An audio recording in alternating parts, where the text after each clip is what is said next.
فرمانے لگے آپ نے وجہ فرمایا میں پہلے ایسا ہی کرتا تھا، پھر ایک واقعے نے میری دنیا بدل کر رکھ دی۔ میں دھرم پورہ لاہور میں اپنے گھر سے سائیکل پر نکلا تھا کہ ٹھیکیدار سے اپنے بقایا جات وصول کر لوں۔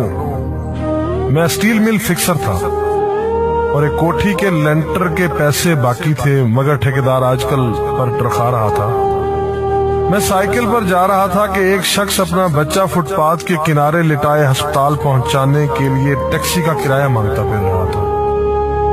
وہ کبھی کسی پیدل کا بازو پکڑ کر ہاتھ جوڑ دیتا، میرا بچہ بچا لیں، مجھے ٹیکسی کا کرایہ دے دیں، تو کبھی موٹر سائیکل والے کو ہاتھ دے کر روکتا، کبھی کسی کار والے کے پیچھے بھاگتا کہ وہ کار میں اس کے بچے کو ہسپتال پہنچا دے۔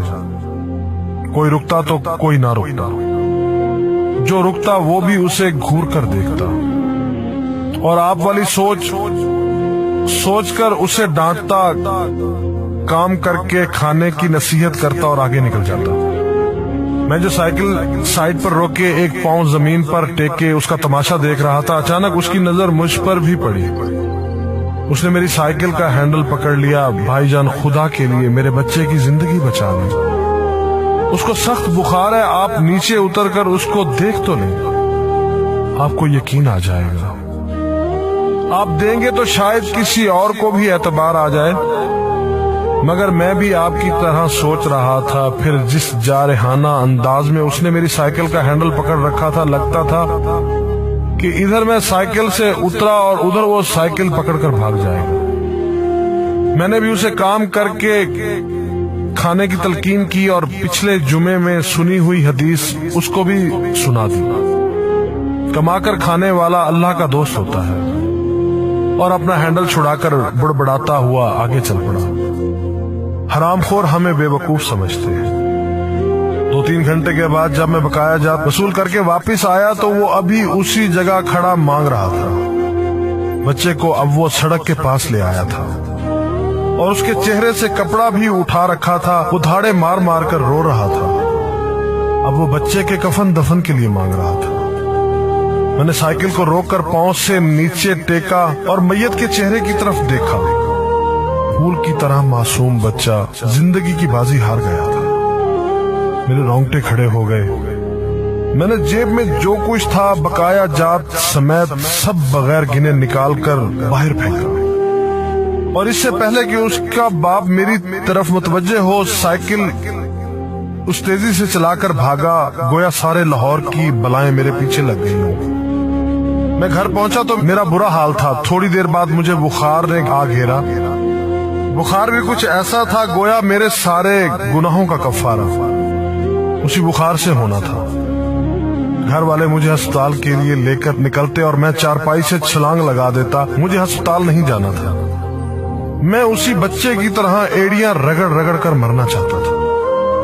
2-3 دن کے بعد بخار کو تو آرام آ گیا، مگر میں ذہنی مریض بن گیا۔ مجھے لگتا گویا میرا اپنا اکلوتا بیٹا جو 3ری کلاس میں پڑھتا تھا وہ اس بچے کے کفارے میں مر جائے گا۔ میں نے بچے کا اسکول جانا بند کر دیا۔ بیوی کے بار بار اصرار کے باوجود میں بچے کو اسکول تو کیا دروازہ کھولنے بھی نہیں جانے دیتا تھا۔ 40 دن گزر گئے تھے اور بچے کا نام اسکول سے کٹ گیا تھا۔ وائف نے اپنے بھائی سے بات کی جو دبئی کی کمپنی میں کیشیئر تھا۔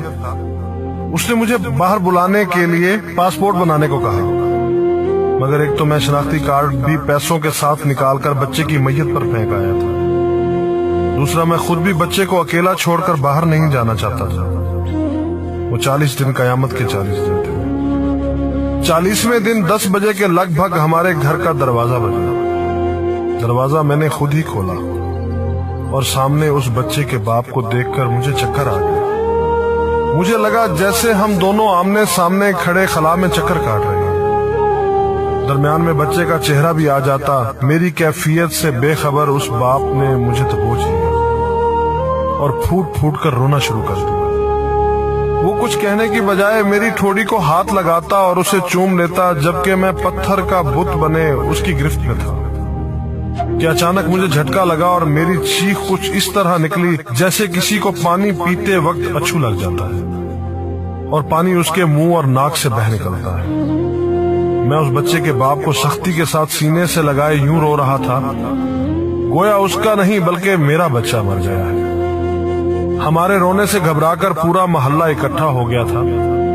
آہستہ آہستہ 40 دنوں کا غبار نکلا، اس کو میں گھر میں لے کر آیا۔ محلے والے بھی آ گئے تھے جنہوں نے اس آدمی سے بہت افسوس کیا۔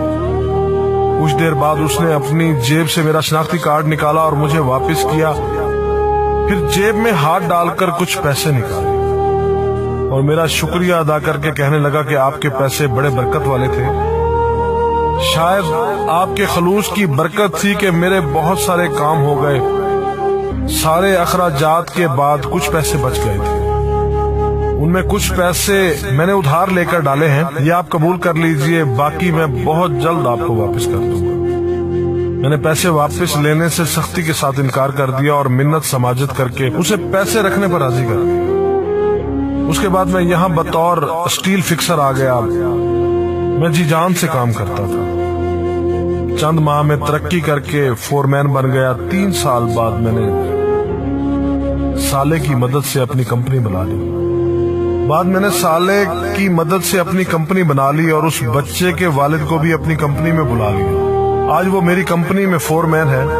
اس بچے کے بعد اللہ نے اس سے 2 بیٹوں اور 1 بیٹی سے نوازا ہے۔ میں اسے آپ سے ملواؤں گا، مگر اسے سائیکل والا قصہ مت بیان کیجیے۔ وہ آج تک نہیں پہچانا کہ میری سائیکل روک کر اس نے مجھ سے سوال کیا تھا۔ وہ مجھے ولی اللہ سمجھتا ہے، جس نے اس بچے کی لاش دیکھ کر سب کچھ نکال کر دے دیا۔ قاری صاحب، اس دن کے بعد میں کسی کو خالی ہاتھ نہیں